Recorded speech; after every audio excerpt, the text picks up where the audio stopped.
Assalamualaikum warahmatullahi wabarakatuh. Balik lagi dengan saya, Sajidatun Isma.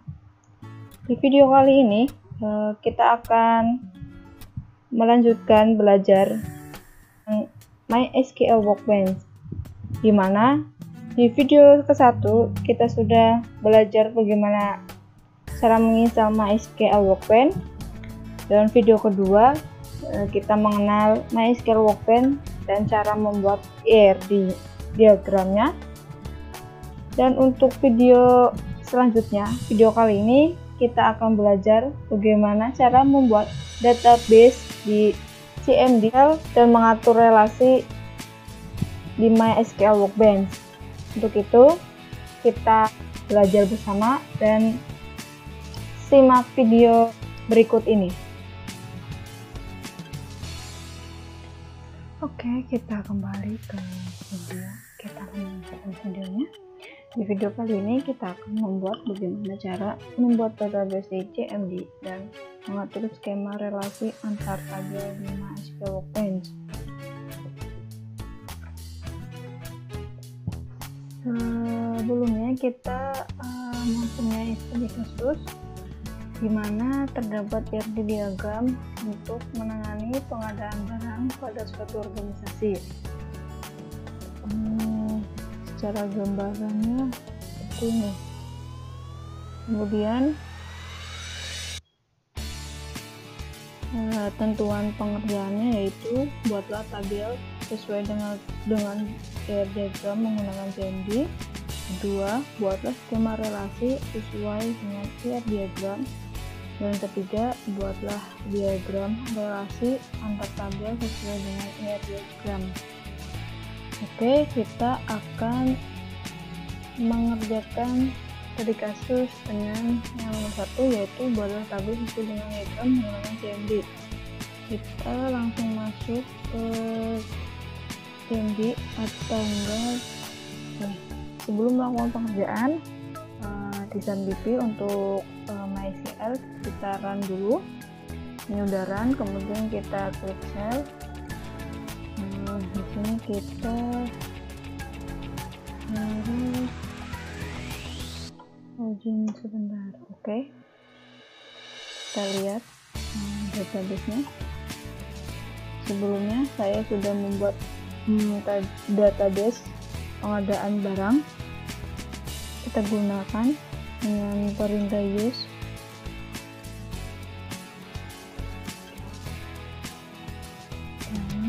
Oke.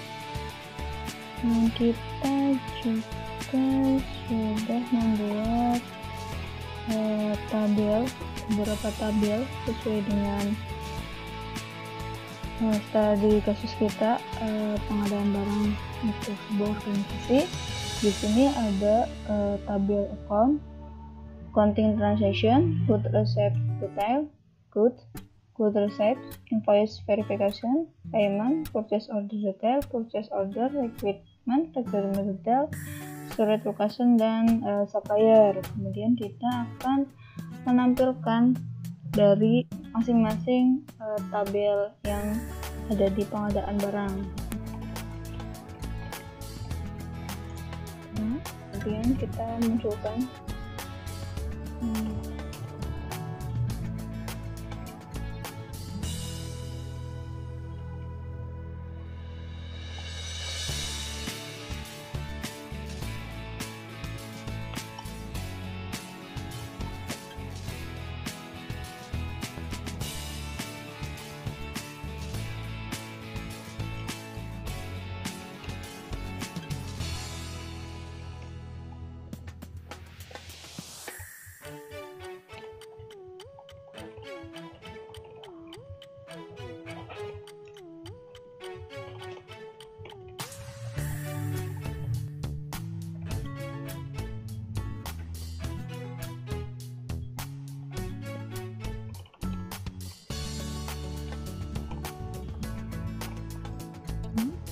ini kita udah menampilkan semua tabel pengadaan barang, transaction dengan mempunyai detail transaction ID, translate, next.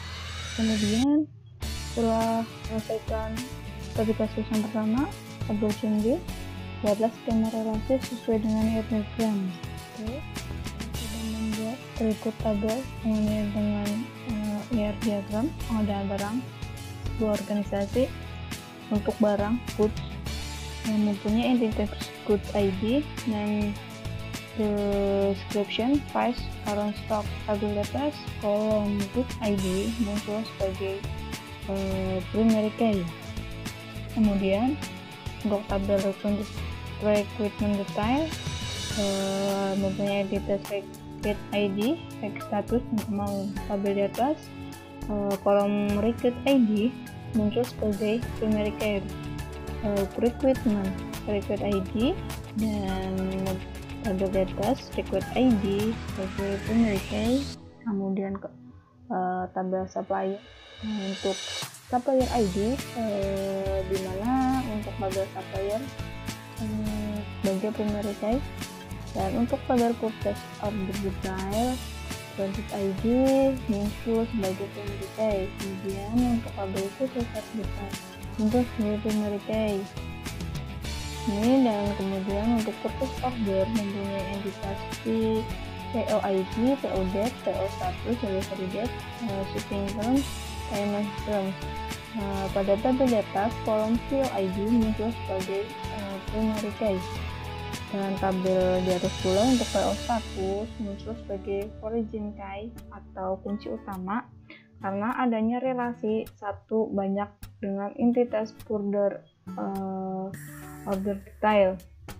Kemudian untuk good receipt mempunyai entitas GR status dan amount. Tabel GR status muncul sebagai origin key karena adanya suatu kebanyak dengan entitas good receipt.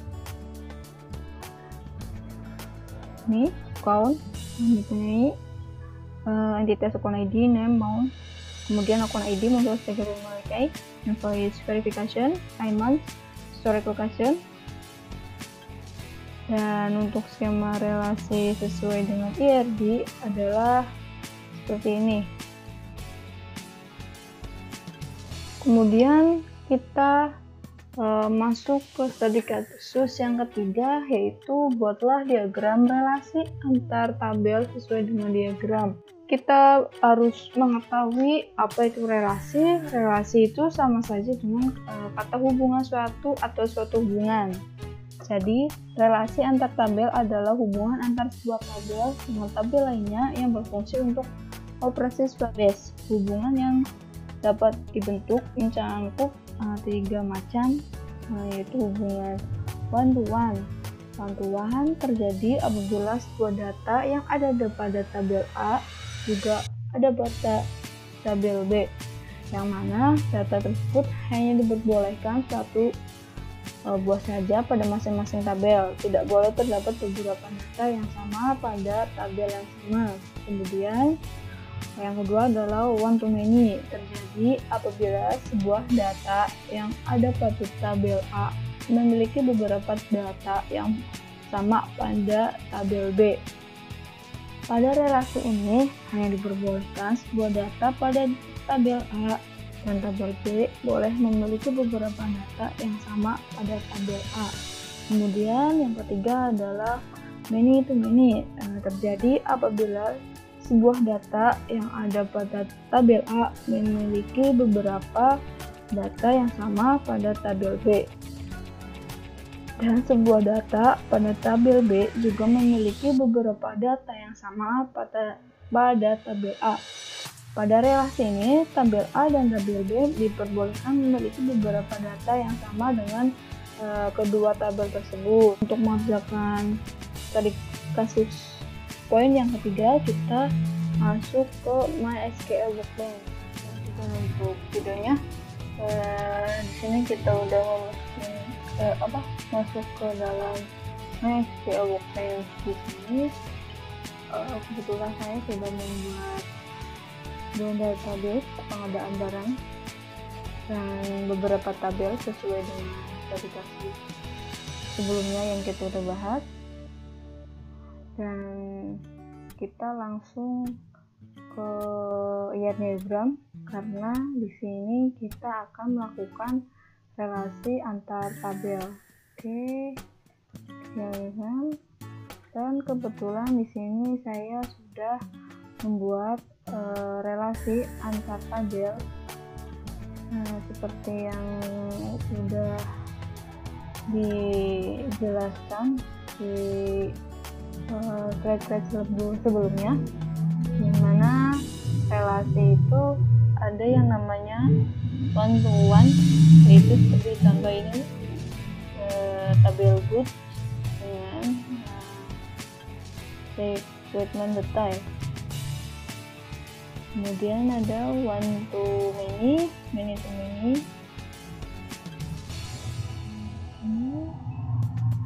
Kemudian purchase order, good receipt detail, kemudian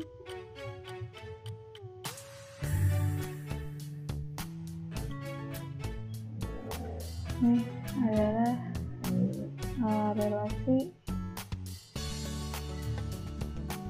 yang sudah kita bikin. Oke. Untuk pembuatan database di MySQL Workbench yang kedua, di situ kita membahas dan belajar bagaimana cara membuat database di MySQL Workbench. Di video kedua juga udah menyinggung sebagai beberapa bagaimana cara merelasi antar tabel. Di sini kita juga belajar bagaimana cara merelasi antar tabel di MySQL Workbench. Untuk itu cukup sampai di sini video pembelajaran kita. Jangan lupa untuk like, subscribe, juga jangan lupa penjelasan saya itu kurang begitu jelas. Untuk itu terima kasih dan wassalamualaikum warahmatullahi wabarakatuh.